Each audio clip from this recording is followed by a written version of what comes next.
என் அன்பு சொந்தங்களே, அன்பு தமிழ் சொந்தங்களே, உங்கள் அனைவருக்கும் என்னுடைய அன்பார்ந்த வாழ்த்துக்களை கூறிக்கொள்கின்றேன். நான் கண்டுபிடித்துள்ள 21 எழுத்துக்களை மட்டுமே கொண்டு முழு தமிழையும் தப்பின்றி தவறின்றி படிக்கக்கூடிய ஒரு முறையை பற்றி உங்களிடம் சொல்லிக்கொண்டே இருக்கின்றேன். இந்த தமிழ் வந்தால், இந்த தமிழை சிறு குழந்தைகளுக்கு சொல்லிக் கொடுத்தால், 1ஆம் வகுப்பு படிக்கும் குழந்தைக்கு சொல்லிக் கொடுத்தால், அந்த குழந்தை ஒரு மாதத்திலே முழு தமிழையும் எழுத கற்றுக்கொள்ளும், படிக்கவும் கற்றுக்கொள்ளும். ஒரு வருடத்தில் முழு தமிழையும் எழுதவும் படிக்கவும் நிச்சயமாக கற்றுக்கொள்ளும். ஏனென்றால் 21 எழுத்துக்கள் மட்டுமே நமது தமிழில் வைத்து நான் குறைவாக கொண்டு சென்றிருக்கின்றேன். இந்த 21 எழுத்துக்களை எப்படி என்றால், 3 குறிகள் மட்டும், நன்கு பாருங்கள், இந்த 3 குறிகளை மட்டும் நான் முதல் குறியாக இந்த முக்குறிகளை கொண்டு, இந்த முக்குறிகளை மட்டுமே நான் வைத்து தமிழை முடித்திருக்கின்றேன். இந்த 3 குறிகள், முதல் குறி ஆ, ஆ, இ, இ என்று 4 குறிகளாக வருகின்றன. இந்த 2வது குறி உ, உ, ஏ, ஏ என்று வருகின்றன.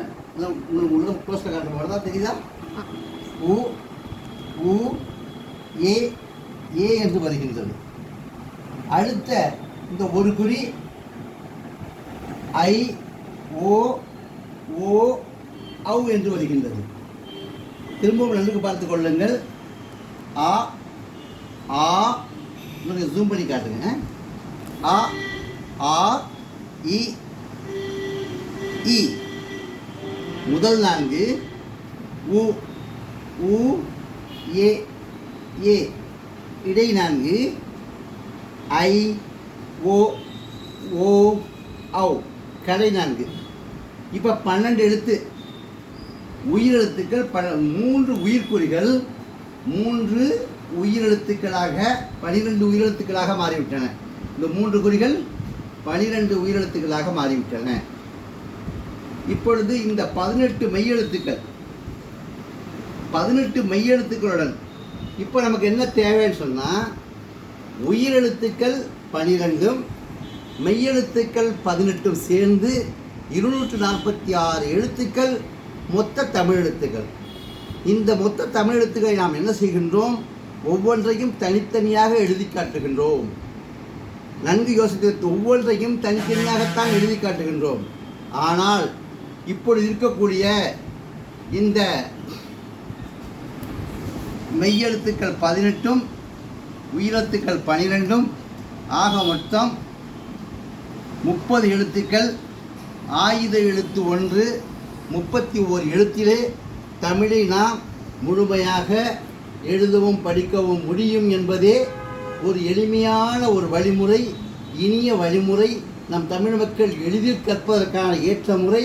அத்தனையுமே அனைத்து தமிழிலுமே வெகு வேகமாக முன்னேறி உலக மொழிகளிலே இனிமையான மொழி தமிழ் என்பதை உணர்த்துவதற்காகவே கொண்டு வரப்பட்டதுதான். 27 வருடங்கள் நான் என்னால் முடிந்தவரை முயற்சி செய்து இதை உங்களிடம் கொடுத்திருக்கின்றேன். ஒவ்வொரு தமிழரும், நிச்சயமாக ஒவ்வொரு தமிழரும் இதை கற்றுக்கொண்டு வெகு எளிதில் எப்படி தமிழை எழுத முடியும் என்பதை தெரிந்து கொண்டு, எந்த விதமான தவறும் இல்லாமல் தப்பும் இல்லாமல் தமிழை முழுமையாக கற்று நம்முடைய பழங்கால தமிழ், உண்மை தமிழ். பாருங்கள், ஒரு எக்ஸாம்பிள், அதாவது ஒரு உதாரணத்துக்காக நான் உங்களிடம் சொல்லுகின்றேன். ஒரு புத்தகத்திலே ஒரு கவியை எழுதியிருந்தார்கள். அந்த கவிக்கு அன்று அர்த்தம் தெரிந்தது அந்த மக்களுக்கு. ஆனால் அந்த கவியை ஒரு செய்யுள், அந்த செய்யுள் என்பது கவி, அந்த கவிக்கு, அந்த செய்யுளுக்கு அர்த்தம் சொல்வதற்கு இன்று 3 பக்கங்கள் எழுத வேண்டியதாக இருக்கின்றது, சொல்ல வேண்டியதாக இருக்கின்றது. ஆனால் அன்றுள்ள மக்கள் ஒரு கவி 5 வரிகள் உள்ள கவி, 4 வரிகள் உள்ள, 2 வரிகள் உள்ள கவியை என்ன செய்தார்கள்?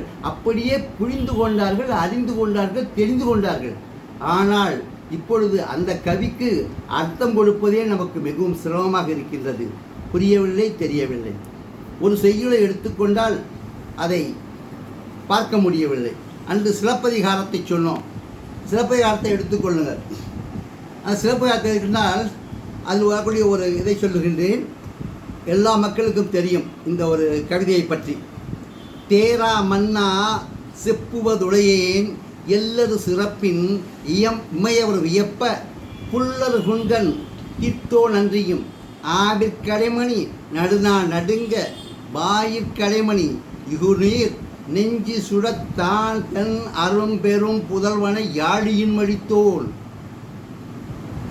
அவ்வூர் ஏசா சிறப்பினி விளங்கு மாசாத்து வணிகன் மகனை யாகி வாழ்தல் வேண்டி ஊழ்வினை துறப்ப சூழ்கலல் மன்னா நின்னகர் புகுந்து என்கார் சிலம்பு வகத வேண்டி நின்பார் கொலைக்களப்பட்ட கோவலன் மனைவி கண்ணகி என்பதன் பெயரே என என்று கூறினார். இது அன்று எழுதப்பட்ட கவி. இந்த கவிதையினுடைய முழு அர்த்தத்தை தெரிந்து கொள்ள இப்பொழுது 10 பக்கம் நாம் படிக்க வேண்டியதாக இருக்கின்றது. என்ன என்று எப்பொழுதையும் அன்று தெரிந்து கொண்டார்கள் எளிதாக. இன்று அதை தெரிந்து கொள்ள நாம் மிகவும் கஷ்டப்படுகின்றோம், சிரமப்படுகின்றோம். இதே போன்று நம்முடைய தமிழர்கள் பழங்காலத்திலே ஓலைச்சுவடியே எழுதி சென்ற கவிதைகளை, அந்த கவிகளை, அர்த்தமுள்ள கவிகளை, உண்மையான கவிகளை நம்மளால் கண்டுகொள்ள முடியவில்லை. அப்படிப்பட்ட உண்மையான தமிழ், அற்புத தமிழ், அவர் எழுதி வைத்த ஆராய்ச்சிகள் அனைத்துமே அழிந்த நிலையில் இருக்கின்றன. மீண்டும் கொண்டு வர முடியும். எப்படி என்று கேட்கின்றீர்களா? 1ஆம் வகுப்பு படிக்கும் குழந்தை 2ஆம் வகுப்பு செல்லும் பொழுது முழு தமிழையும் படிக்கும் என்றால், இதை அரசே சிந்தித்து பார்க்க வேண்டும். 1ஆம் வகுப்பு படிக்கும் குழந்தை 2ஆம் வகுப்பு செல்லும் போது முழு தமிழையும் படிக்க முடியும் என்றால் நிச்சயமாக தமிழ் வெகு வேகமாக வளரும். 2ஆம் வகுப்பிலே அது முழு தமிழையும் முற்றும் அறிந்து கொள்ளும். 3ஆம் வகுப்பிலே ஒரு எஸ்எஸ்எல்சி என்று சொல்லக்கூடிய இந்த 10வது படித்த அளவுக்கு எப்போது தமிழ் இருக்குமோ அந்த அளவுக்கான தமிழை அது கற்றுக்கொள்ளும். இன்னும் அது படித்து செல்ல நிச்சயமாக படிப்பு மிக வேகமாக வளரும் என்பதில் உங்களுக்கு ஏதேனும் சந்தேகம் இருக்கிறதா? என் அன்பு தமிழ் சொந்தங்களே, என் அன்பு தலைவர், அன்பு தன்புகளே, முதியோர்களே, தமிழிலே சிறந்தவர்களே, தமிழ் சான்றோர்களே, ஆண்டோர்களே மற்றும் பத்திரிகை ஆசிரியர்களே, தமிழ் சங்கங்களை இஸ்லாம் அழைக்கு உணர்ந்து உலகெங்கிலும் நடத்தி கொண்டிருக்கின்ற அன்பு தமிழ் சங்கத்தினுடைய என் அன்பு சகோதர சகோதரிகளே, உங்கள் அனைவரிடமே கேட்கின்றேன். இன்னும் அனைத்து வகையான கல்லூரி ஆசிரியர்கள், தமிழிலே நிறைந்த அறிவு பெற்றவர்கள், நான் சொல்லுகின்றேன், என்னிடம் கேட்கின்றார்கள், நீங்கள் இலக்கணம் எப்படி எழுதுவீர்கள் என்று.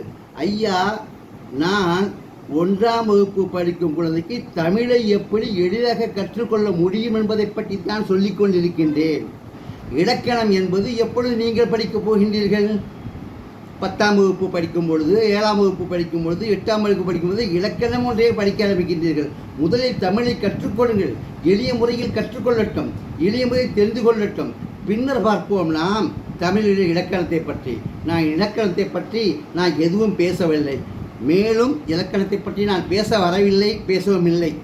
எழுத்து இலக்கணம் என்னவென்றால் கேளுங்கள். ஒரு புள்ளி, ஒரு கோடு, ஒரு வளைகோடு, இதைத்தான் எழுத்து இலக்கணம் என்று சொல்வோம். எழுத்து இலக்கணத்தை மட்டும் நான் இப்பொழுது கூறுகின்றேன். இப்பொழுது எழுத்து இலக்கணம் மட்டும்தான் உங்களிடம் கூறியிருக்கின்றேன். எழுத்து இலக்கணத்திலே வருவது எழுத்துக்கள். அந்த எழுத்துக்களை, ஒரு மொழியினுடைய எழுத்துக்களை ஒரு குழந்தை, ஒரு சமுதாயம் அல்லது ஒரு இனத்தினுடைய குழந்தை அந்த எழுத்தினுடைய தன்மை எழுதவும் படிக்கவும் கற்றுக்கொண்டு விட்டால், ஒரே வருடத்தில் கற்றுக்கொண்டு விட்டால் நிச்சயமாக அந்த சமுதாயமே மிக வேகமாக முன்னேறும் என்பதில் எனக்கு எந்த சந்தேகம் இல்லை. உங்களுக்கு ஏதாவது சந்தேகம் இருக்கின்றதா? என் அன்பு தமிழ் சகோதர சகோதரிகளே, தமிழ் சொந்தங்களே, என் அன்பு சகோதர சகோதரிகளே, உங்களுக்கு ஏதேனும் இது நான் சொல்வதிலே உங்களுக்கு ஏதாவது சந்தேகம் இருக்கின்றதா? எனவே நான் உங்களிடம் திரும்ப திரும்ப கேட்டுக்கொள்கின்றேன். 21 எழுத்துக்களிலே தமிழை கொண்டு வந்து முடியும். உதாரணத்துக்கு ஒரு எழுத்தை சொல்லுவோமே, ஆங்கிலத்திலே 26 எழுத்துக்கள் இருக்கின்றன. அதை நமது குழந்தைகள் 1ஆம் வகுப்பு 2ஆம் வகுப்பு சொல்லும்போது மளமளவென்று படிக்க ஆரம்பிக்கின்றன.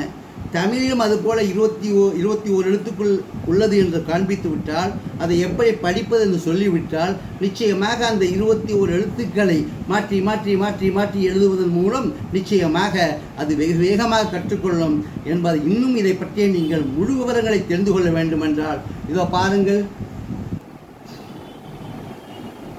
கொஞ்சம் முன்னாடி காட்டுமா. 21 எழுத்துக்களில் முழு தமிழையும் எழுதவும் படிக்கவும் புதிய வழிமுறையை காண தமிழ் புதுமை. நல்லா பார்த்துங்க, புதுமை தமிழ் என்னும் இந்த யூடியூப் சேனலை நீங்கள் பார்த்து நிச்சயமாக தெரிந்து கொள்வீர்கள். மேலும் எனக்கு ஆதரவு தருவீர்கள் என்று உங்கள் அனைவரையும் அன்புடன் கேட்டுக்கொண்டு விடைபெறுகின்றேன். நன்றி, வணக்கம்.